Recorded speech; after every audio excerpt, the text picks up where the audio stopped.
Voilà. Donc, bonjour à tous. Je vais vous présenter une partie du travail que j'ai réalisé au cours de ma thèse qui porte sur l'impact de l'âge des anticorps maternels sur la réponse immunitaire humorale induite par la vaccination contre la grippe équine chez des poulains pur sang. Alors, cette étude résulte d'une collaboration entre différents partenaires français et anglais.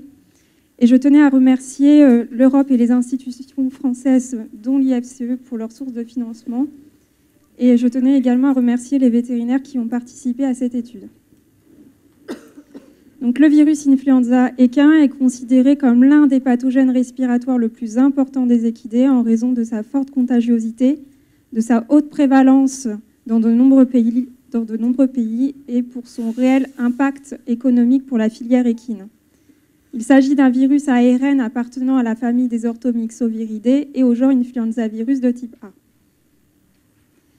La plupart des épizooties sont associés avec le mouvement des chevaux. J'ai voulu vous reprendre un exemple d'une épidémie qui a été de très grande ampleur et qui a touché l'Australie en 2007, où il y a eu environ 70 000 chevaux d'infectés et dont le coût estimé pour contrôler et enrayer la maladie a dépassé les 672 millions d'euros. Ce genre d'épidémie montre vraiment l'importance de la mise en place des moyens de prévention. À ce jour, la vaccination contre le virus influenza équin est l'une des méthodes de prévention la plus efficace. Cependant, tous les chevaux ne développent pas une immunité protectrice après immunisation. En effet, une réponse sous-optimale après vaccination est un phénomène bien reconnu.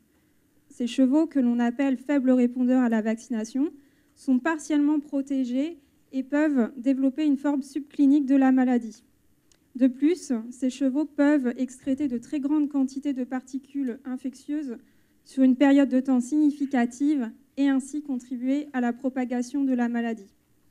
Si on reprend l'exemple de l'Australie, il est possible que l'épidémie qui a eu lieu dans ce pays ait débuté suite à l'importation d'un tel cheval. Par ailleurs, cette problématique des faibles répondeurs a été mise en avant lors du dernier congrès international sur les maladies infectieuses équines. Donc, la présente étude a pour but de mieux comprendre les mécanismes de faible réponse vaccinale au cours de la primo-vaccination à travers deux objectifs, l'évaluation de la fréquence des faibles répondeurs chez les poulains pur sang et l'identification des facteurs influençant les réponses en anticorps SRH. Donc, SRH, c'est un acronyme anglais qui signifie Single Radial Hemolysis. Ce test permet la détection et le dosage des anticorps dirigés contre le virus de la grippe. Le titre est exprimé en millimètres carrés et la surface d'hémolyse, c'est les zones claires qu'on voit sur la plaque. Les surfaces d'hémolyse mesurées sont proportionnelles à la concentration en anticorps contenue dans les sérums testés. Ici, vous est représentée une courbe noire qui représente le schéma classique de la réponse humorale au cours de la primo-vaccination contre l'influenza équin. Les titres en anticorps SRH mesurés sont corrélés avec la protection. En effet, des chevaux ayant un titre en anticorps de 85 mm² ou plus sera cliniquement protégé, alors qu'un cheval ayant un titre en anticorps SRH de 120 mm² ou plus sera virologiquement protégé.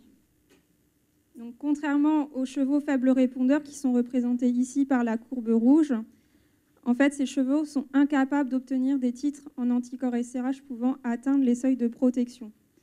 Donc, dans le but d'identifier ces chevaux faibles répondeurs, nous avons établi un protocole expérimental qui est représenté ici.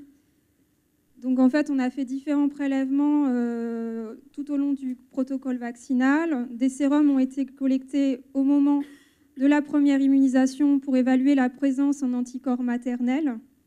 Puis, des sérums sont collectés 2 semaines après la deuxième immunisation pour, cette fois-ci, mesurer la réponse en anticorps au pic d'immunité.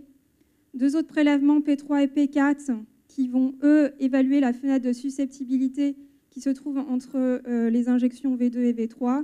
Et un dernier point de prélèvement, donc on a appelé P5, qui se réalise 3 mois après la 3e immunisation. Et cette fois-ci, c'est pour identifier les chevaux qui ont une faible réponse suite à la vaccination grippe. Donc, cette étude a été effectuée sur une population de 117 poulains pur sang non vaccinés répartis dans 3 haras privés différents basés en Basse-Normandie. Et un vaccin vecteur recombinant Canarypox a été utilisé.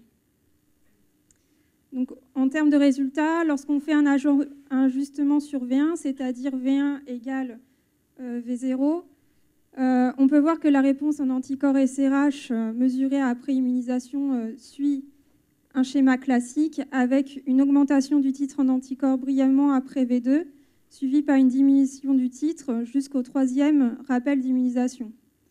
On peut voir également que certains poulains présentaient des taux en anticorps maternels au moment de la première immunisation et que tout au long de la cinétique, beaucoup de poulains ne montraient pas de titre en anticorps SRH. Lorsqu'on s'intéresse à la fréquence des non-répondeurs, c'est-à-dire en fait des poulains avec des titres en anticorps SRH non détectables, cette fréquence a augmenté de P1 à P4 jusqu'au moment de la 3e immunisation. Après ce rappel V3, on remarque que la fréquence globale des non-répondeurs est restée en dessous de 20% jusqu'à 3 mois post-V3.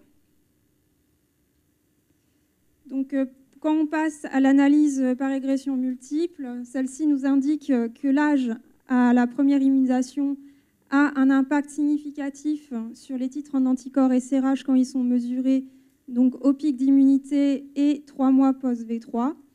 Si on s'intéresse à l'analyse par régression simple qui est indiquée ici, on observe une corrélation positive à chaque fois entre l'âge à la première immunisation et les titres en anticorps SRH, donc pour les 2 points de prélèvement analysés. La présence en anticorps donc maternels dirigés contre le virus de la grippe a également une influence sur la réponse en anticorps SRH quand celle-ci est mesurée à 3 mois post-V3. Si on regarde l'analyse par régression simple, celle-ci nous indique cette fois-ci une corrélation négative entre le taux en anticorps maternels et les titres en anticorps SRH. En gros, ce qui signifie que plus le titre en anticorps SRH augmente et plus le taux en anticorps maternels diminue. Alors, est illustré ici donc la réponse en anticorps SRH mesurée au cours de la primo-vaccination contre l'influenza H1 dans les 3 haras. Donc, quand on fait une analyse individuelle du hara, on observe que les réponses en anticorps SRH mesurées dans le hara 1 et le hara 3 sont inférieures à celles qui sont mesurées dans le hara 2. Et seul le hara 2 a montré une moyenne des titres en anticorps SRH pouvant atteindre les seuils de protection clinique AV2 plus 2 semaines, ce qui correspond à notre pic d'immunité, et AV3 plus 3 mois. Donc, en raison des titres en anticorps SRH faibles, voire négatifs, pour le hara 1 AP5, le rappel annuel d'immunisation a été avancé d'approximativement 5 mois pour l'ensemble des poulains dans un but de restaurer les titres en anticorps SRH au seuil de protection. On peut voir que ce rappel d'immunisation a très bien fonctionné puisque l'ensemble des poulains ont réussi à atteindre le seuil de protection virologique. Autre action corrective qui a été menée, c'est sur la modification du calendrier d'immunisation dans le hara 1. Donc, en fait, l'année 2, il y a eu une augmentation de l'âge entre l'année 1 et l'année 2. On passe approximativement de 150 jours pour les poulains de l'année 1 à 200 jours pour les poulains de l'année 2.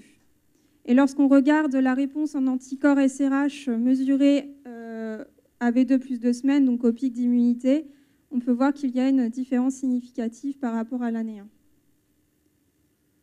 Donc, cette étude a permis de mettre en évidence une haute fréquence des faibles répondeurs jusqu'à V3 et l'implication de 2 facteurs indépendants et déterminants dans l'établissement d'une réponse humorale durable au cours de la primo-vaccination, que l'avancement de l'immunisation de rappel effectuée dans le hara 1 a aidé à restaurer les titres en anticorps SRH au niveau de protection afin de réduire les risques en cas d'exposition au virus influenza H1.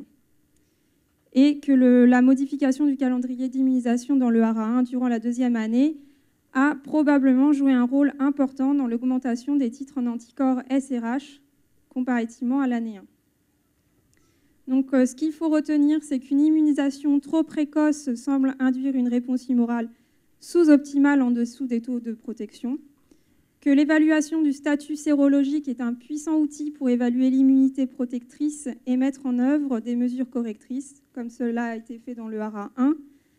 Ensuite, les résultats obtenus dans cette étude ne remettent pas en cause l'efficacité du vaccin. Quel que soit le vaccin administré, les facteurs âge et anticorps maternels sont à prendre en considération. Je vous remercie pour votre attention.